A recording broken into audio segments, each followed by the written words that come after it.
Hey guys, let's talk about fairy tale retellings. I love them, first of all. Who doesn't love a great retelling of a fairy tale? I don't know, somebody probably, but I'm not one of them. I love them, I adore them, I read them a lot.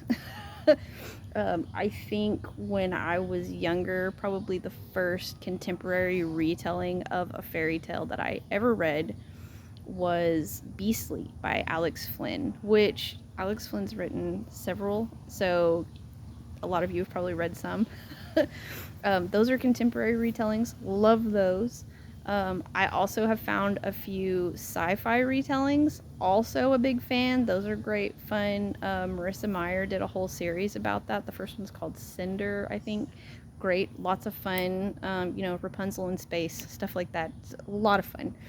I also like fantasy retelling. So fairy tales are already by nature sort of historical fantasy. So when someone kind of reinterprets the fantasy world around them, that is really fun to me too. Love it all. So my whole thing though is to tell you guys about books that maybe you haven't heard of, and so that's what I want to do today. So right now I have Mercedes Lackey's series. It's the Tales of the 500 Kingdoms is, I guess, what the series is called. I don't even know that they're supposed to be read in chronological order or anything. I think they're all like sort of standalone tales, if I'm understanding correctly. I actually haven't read this series. I really want to. Mercedes Lackey has a deep catalog. She's been writing a long time. She's written a ton of books, but I have not read any of these series. So if any of you have, let me know in the comments. I would love to hear what your opinion is about this book because I'm very interested. Another one I sort of found by accident. Now, I know on here I talk about book covers a lot, but I don't generally actually pick up books just because of the book cover. This was an exception. Look at this. Okay, so first of all, look at this like pretty lady with her long beautiful hair and her cool dress. I thought this cover was so beautiful. I read it on an ebook, so I went and got the library version just so I can show you. But this series is a Blackthorn and Grimm novel. There's 3 of them. The first one here is called Dreamer's Pool. The author is Julia Marillier. I really don't know how to say it, but there it is. These books are so fun because they're actually mystery novels in a fantasy setting, and each one has a fairy tale retelling, and part of the mystery is figuring out which fairy tale you're in when you're reading the book. It's very fun.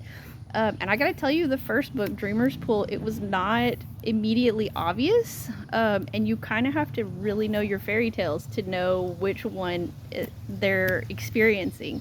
So that's like a fun challenge. If you like mysteries, give it a try. I was pleasantly surprised by the whole series. I don't actually talk about my own books that much, but today I'm going to, because did you know my first book, Rabbit Trap, actually started its life as a fairy tale retelling. So the main 2 characters are Ash and Nevaeh, and Ash is a gender bender Cinderella story. He has an evil stepmother and 2 stepbrothers, and that's actually how he got his name, Ash, because there's not really like a boy version of Cinderella or Cinder or whatever, but Ash, Ashes. So that's how he got his name, that's how he got his start. And then Nevaeh is a retelling of Rapunzel. Now, that's how they started their life. The story diverges from that as you go along. But if you like fairy tale retellings, maybe read my first book. Anyways, so I love retellings. I have a friend that literally yesterday told me about one that I had never heard of by Orson Scott Card. I'm very excited to go find that and look that up. But leave in the comments for me. Tell me, what are your favorite retellings that you've read that you want to read? I would love to chat about it. And yeah, it's starting to rain, so I'm gonna go inside. Bye, guys.